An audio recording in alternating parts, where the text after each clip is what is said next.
Alright folks, this is the little demonstration or review of the Terry Knipschield French head knife that I received. Here you are, see a picture, see it in the video.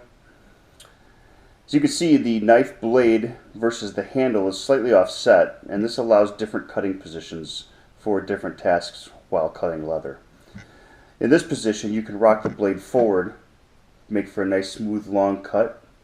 You can rock the back a little bit to get a more detailed cut, or you can flip it and rock the handle even further for more detailed cutting and some fine control. Before I cut with any knife, I like to strop just to make sure that I have a proper edge.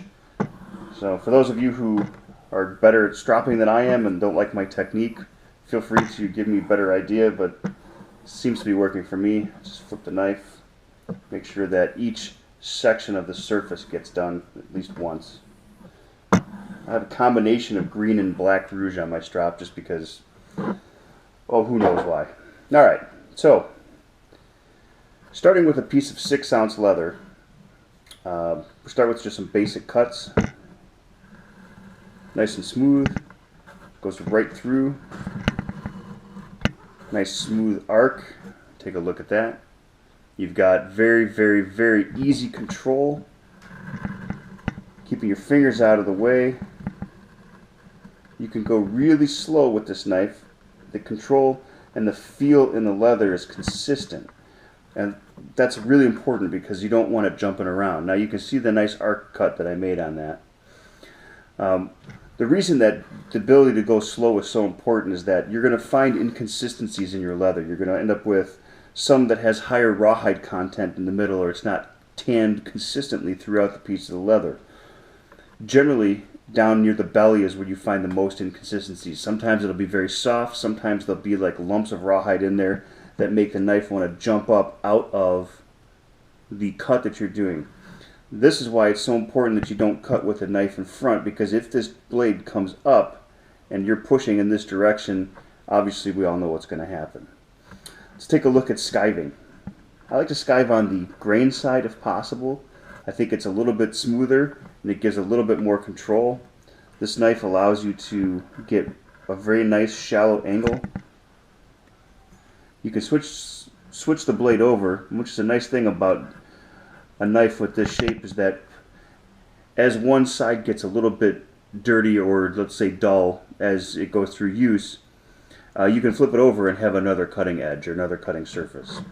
So for the skive, you can see this is very, very thin.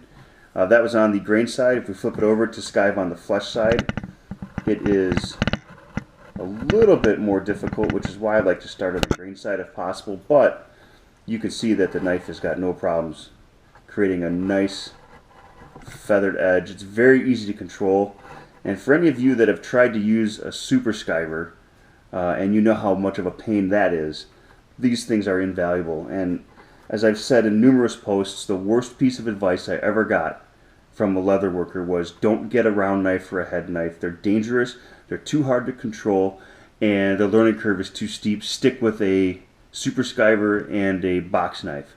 I think that is horrible advice, and for those of you that are using that and it works, God love you, but I will never go back to it because of how easy this is.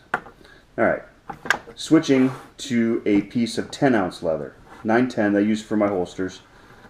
Rock that edge in there, and you can see how easily it'll cut through this thick leather.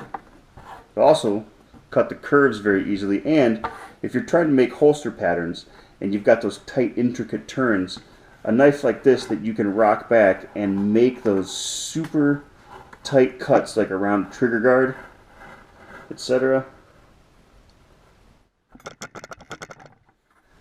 There you are.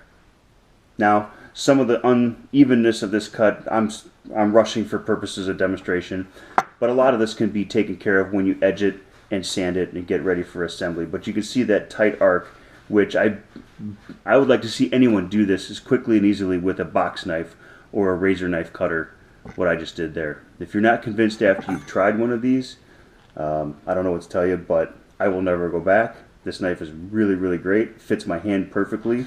One of the things that I've talked about when it comes to edging and getting a nice finished edge, you can see how clean of a cut this knife leaves on the edge of the leather.